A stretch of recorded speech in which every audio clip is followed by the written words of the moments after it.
ओम शांति। ये सृष्टि कर्म क्षेत्र है। जैसा हम कर्म करते हैं वैसा ही हमें फल प्राप्त होता है। ये सृष्टि का नियम है। जो हम बीज बोएंगे वही हमें फल मिलेगा। तो पिता परमात्मा जो सर्व आत्माओं के परम पिता, परम शिक्षक, परम सद्गुरु हैं, जो ज्ञान के सागर हैं, जो नई सृष्टि के रचयिता हैं, वो हमें आकर कहते हैं, बच्चे अगर जीवन में सुख, शांति, आनंद, प्रेम, खुशी, पवित्रता, ज्ञान, शक्तियाँ, सर्वगुण संपन्न, 16 कला संपूर्ण, संपूर्ण निर्विकारी, संपूर्ण अहिंसक, मर्यादा पुरुषोत्तम बनना है, तो उसके लिए एक ही मात्र तरीका है कि अपने आप को जानो, अपने प्यारे प्यारे प्यारे प्यारे अति प्यारे शिव पिता परमात्मा को पहचानो और अपने स्वधर्म को पहचानो। तो पिता परमात्मा ही इन 3 बातों के लिए हम बच्चों को स्वयं शिक्षा देने के लिए इस सृष्टि पर आते हैं, क्योंकि वही भाग्य विधाता है। तो जो भाग्य विधाता है वही तो आकर के हमें भाग्य बनाने का सही मार्ग दिखाएगा। तो कल्याणकारी बाबा जो ज्ञान के सागर हैं, दिव्य बुद्धि के दाता और दिव्य चक्षु विधाता हैं, जो मुक्तेश्वर हैं, पाप काटेश्वर हैं, सदगति दाता हैं, कल्याणकारी हैं, पहले तो हमारे जन्म जन्म के जो हम पर पाप कर्मों का सिर पर बोझ है उसको पहले उतरवाना है। क्योंकि जो हम ऐसे विषैले कर्म कर चुके हैं जिसका रिजल्ट दुख और अशांति है ही है, पहले उससे छुटकारा के लिए पिता परमात्मा हमको सहज योग, राज योग, कर्म योग सिखलाते हैं। तो उसके लिए शिव बाबा आकर के हम सभी आत्माओं का तीसरा नेत्र बुद्धि खोलते हैं।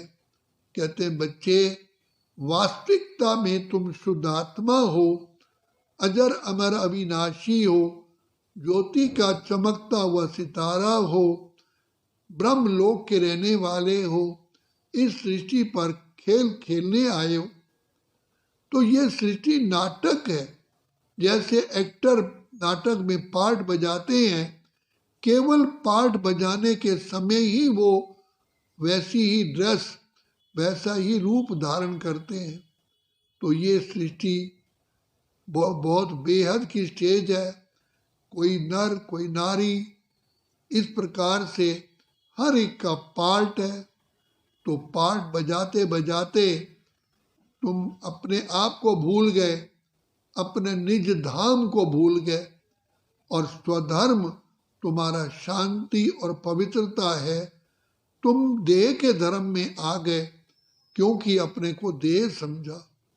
तो देह का धर्म तो पक्का नहीं है, लेकिन वास्तव में हमारा जो सत्य धर्म है वो है शांति और पवित्रता, क्योंकि वो आत्मा का स्वधर्म है। देह के धर्म तो किसी का हिंदू, किसी का मुसलमान, किसी का सिख, किसी का ईसाई, भिन्न भिन्न प्रकार है। लेकिन आत्मा का स्वधर्म वही है जो हमारे प्यारे पिता का स्वधर्म है। तो पिता परमात्मा शांति का सागर है, प्रेम का सागर है, पवित्रता का सागर है। तो हम सभी आत्माओं का भी स्वधर्म शांति और पवित्रता है। हमने अपने आप को देह समझा, हमने देह के धर्म में ही खो गए, और देह समझने से ही दूसरे की भी देह को ही देखा, जिससे जैसे दीपक बुझ जाता है तो अंधकार को कोई बुलाता नहीं है, अंधकार स्वाभाविक ही हो जाता है। तो इसी प्रकार से जब हम अपने आप को आत्मा की बजाय देह समझते हैं तो हम भी अज्ञानता के अंधकार में आते हैं, जिसे काम, क्रोध, लोभ, मोह, अहंकार, ईर्ष्या, द्वेष, वैमनस्य, भिन्न भिन्न प्रकार के हमें विकार घेर लेते हैं। यही इसी के कारण ही आत्मा जो पावन थी वो पतित हो गई।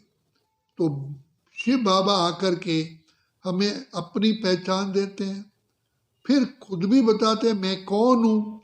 तो बाबा ने अपना परिचय दिया।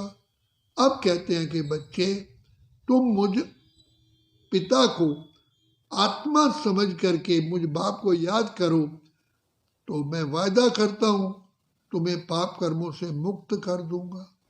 और यही हमारा अनुभव है जिससे हम आत्माएं अपने पाप कर्मों पर विजयी बनती हैं, विकर्मा जीत बनती हैं, कर्म इंद्रिय जीत बनती हैं, और फिर हम अपनी संपूर्णता को प्राप्त करती हैं। तो शिव बाबा ने हम बच्चों को परिवार में रहते हुए जैसे सजनी साजन को याद करती है, प्रेमी प्रेमिका को याद करता है, बच्चा बाप को, बाप बच्चे को याद करता है, दोस्त दोस्त को याद करता है, ऐसे ही बाप कहते मुझे याद करो, मैं तुम आत्माओं का पिता हूँ, दुख हरता सुख करता हूँ, मैं ही बिगड़ी को बनाने वाला हूँ, मैं ही मुक्तेश्वर पाप कटेश्वर हूँ, मैं ही सदगति दाता हूँ। तो ऐसे प्यारे पिता को याद करने से ही हम जन्म जन्म के पापों को भस्म करते हैं और भविष्य नई दुनिया के लिए, भविष्य श्रेष्ठ कर्म करने के लिए हमें पिता परमात्मा द्वारा दिव्य बुद्धि का वरदान मिल जाता है। जैसे बर्तन क्लीन होता है तो वो बर्तन में चमक पैदा होती है और हम उसमें दूध या कोई चीज़ रखते हैं, वो प्रिजर्व रहता है, फटता नहीं है। तो हमारी बुद्धि जो विषय विकारों से मलिन हो चुकी है उसमें भी शिव बाबा का दिया हुआ ज्ञान टिकता नहीं है। तो पहले हमें पिता परमात्मा को याद करके अपने बुद्धि रूपी बर्तन को स्वच्छ पवित्र बनाना है, फिर ज्ञान द्वारा हम समझ, ज्ञान कहते हैं समझ, ज्ञान द्वारा हम आगे अपने श्रेष्ठ कर्म कर सकते हैं।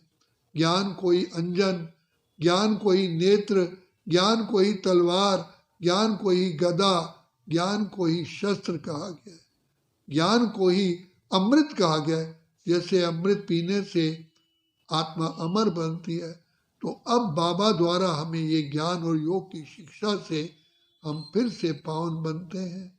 तो इससे ही सच्ची सच्ची दिवाली आती है, घर घर की जोत जग जाती है। आत्मा महान आत्मा, पुण्य आत्मा, देव आत्मा, श्रेष्ठ आत्मा बन। अच्छा, ओम शांति, ओम शांति, ओम शांति।